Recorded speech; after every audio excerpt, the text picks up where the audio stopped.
Assalamualaikum warahmatullahi wabarakatuh. Perkenalkan, nama saya Aditya Triatmaja dengan NIM 2205520044. Di sini saya akan membacakan tentang profil perusahaan dan nama anggota. Profil perusahaan yaitu nama perusahaan PT 2 Kelinci, alamat perusahaan Jalan Anggrek Raya, nomor 8, RT 6 RW 2, Kecamatan Pati, Kabupaten Pati Timur. Lanjut di alamat emailnya seperti yang di atas, nomor telepon dan sebagainya. Lalu kita memiliki PT tersebut memiliki visi dan misi, yaitu visinya menjadi produsen makanan yang terpercaya di pasar lokal dan global, unggul dalam kualitas produk yang layanan melalui inovasi berkelanjutan, dan misinya yaitu bertumbuh bersama untuk membangun masyarakat bahagia. Lanjut ada data pengurus, nama dan alamat, nomor 1 Ali Abidin, Jalan Gergaji nomor 2, Cikarang Barat, NPWP seperti di atas, dan jabatannya komisaris. Lalu ada Makruf Amin, Jalan Pahlawan nomor 21, Cikarang Tengah, NPWP seperti di atas, dan direktur. Lalu selanjutnya ada data pemegang saham, yaitu ada beranggotakan 5 orang, yaitu 1 Bapak Andi Sataputro, kedua PT Arta Duta Lestari, ketiga ada PT Sekar Bumi Tbk, keempat PT Maju Mapan, dan kelima ada PT Garuda Food Putra Putri Jaya Tbk. Selanjutnya ada laporan laba rugi komersial PT 2 Kelinci pada tahun 2023. Angka dalam rupiah, penjualan netonya 55 miliar, potongan penjualan 1 miliar, return penjualan 4 miliar. Lalu 55 miliar tadi dikurangi dari hasil potongan penjualan ditambah return penjualan jadi 50 miliar. Harga pokok penjualan yaitu harga pembelian dengan harga nominal 19 miliar, persediaan bahan baku awal 25 miliar, persediaan bahan baku akhir 15 miliar. Total pemakaian bahan baku ada 29 miliar. Selanjutnya ada pemakaian bahan pembantu dengan nominal 6 miliar, gaji dan upah 5 miliar, penyusutannya 2 miliar, beban lain-lain 340 juta. Beban produksi 42 miliar 340 juta, barang dalam proses awal 800 juta, barang dalam proses akhir 550 juta. Harga pokok produksi 42 miliar 590 juta rupiah. Barang jadi awal 2 miliar 300 juta, barang jadi akhir 4 miliar. Harga pokok penjualan 40 miliar 890 juta. Laba bruto usaha yaitu 50 miliar dikurangi 40 miliar 890 juta, jadi total hasilnya 9 miliar 110 juta rupiah. Selanjutnya ada beban-beban umum, administrasi, dan penjualan.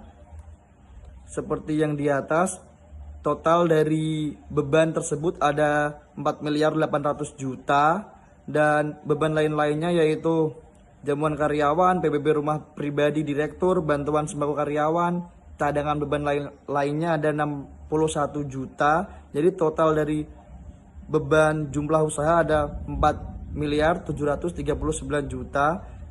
Itu dikurangi dari 9 miliar tadi yang ada di atas, jadi jumlahnya 4 miliar 371 ribu rupiah. Baik, selanjutnya ada pendapatan dari luar usaha, yaitu dividen PT Maju Abadi sebesar 15%, dividen dari PT Indah 30%, bunga deposito dari BCA, royalti dari PT Biru, sewa truk PT Cahyani, keuntungan penjualan. Pendapatan tadi berjumlah luar usaha 614 juta. Beban di luar usaha atau rugi selisih kurs 364 juta. Jumlah beban di luar usaha 364 juta. Penghasilan neto di luar usaha 250 juta. Penghasilan neto di dalam negeri 4 miliar 371 juta. ditambah 250 juta jadi 4.621.000.000. Jadi jumlah penghasilan neto 4.621.000.000. Di sini saya akan menjelaskan tentang tabel rekonsiliasi fiskal PT 2 Kelinci tahun 2023. Di sini penjualan bruto pada amortisasi komersial dan amortisasi fiskalnya sebesar 35.500.000 dan potongan penjualannya sebesar 33.500.000. Pada retur penjualannya amortisasi dan komersial dilakukan koreksi positif dikarenakan pada retur penjualan dilakukan dikoreksi positif karena laba retur penjualan akan naik dan beban retur penjualan akan menurun. Oleh karena itu dilakukan koreksi positif sebesar 1 miliar. Dan penjualan neto amortisasi komersial sebesar 31 miliar dan amortisasi fiskal sebesar 32 miliar. Dan pada amortisasi komersial dan amortisasi fiskal memiliki selisih. Harga pokok penjualan pembeliannya sebesar 7.500.000 dan persediaan bahan awal sebesar 14 miliar. Persediaan bahan baku air sebesar 1.500.000. Pemakaian bahan baku sejumlah 20 miliar. Pemakaian bahan pembantu sebesar 4 miliar, gaji dan upah sebesar 3.200.000 dan beban penyusutannya sebesar 1.300.000. Di sini beban penyusutannya dilakukan koreksi negatif karena PPh final dan penghasilan tidak termasuk dalam peredaran usaha. Berarti selisih penyusutan amortisasi fiskal dan amortisasi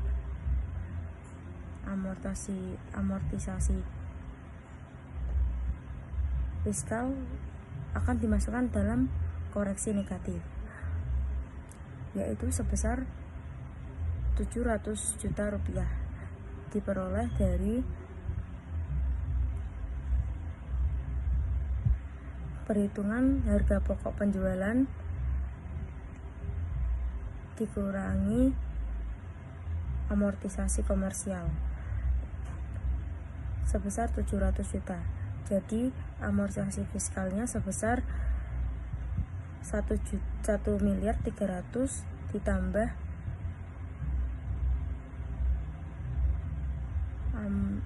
1.300.000 dikurangi 700 juta yaitu sebesar 600 juta. Pada beban lain-lainnya sebesar 780 juta dan beban produksinya sebesar pada amortisasi komersialnya sebesar 29.280 dan pada amortisasi fiskalnya 28.580. Jadi di sini memiliki hasil selisih yang berbeda. Pada barang dalam proses awal sebesar 600 juta dan barang dalam proses akhir sebesar 500 juta. Jadi harga pokok produksi pada amortisasi komersialnya sebesar 29.380 juta. Pada amortisasi fiskalnya sebesar 28.680 juta. Di situ memiliki selisih koreksi amortisasi komersial dan fiskal. Pada beban umum administrasi dan penjualan, beban gaji THR bonus pada amortisasi komersialnya sebesar 1 miliar. Di sini harus dilakukan koreksi fiskal pada dalam gaji terhadap perusahaan. Dilakukan koreksi fiskal karena perusahaan menanggung gaji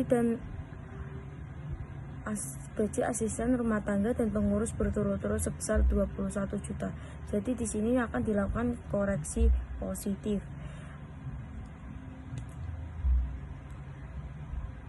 Jadi amortisasi fiskalnya sebesar 1 miliar dikurangi 21 juta yaitu 979 juta. Beban premi asuransi karyawannya sebesar 30 juta. Di sini akan dilakukan koreksi positif.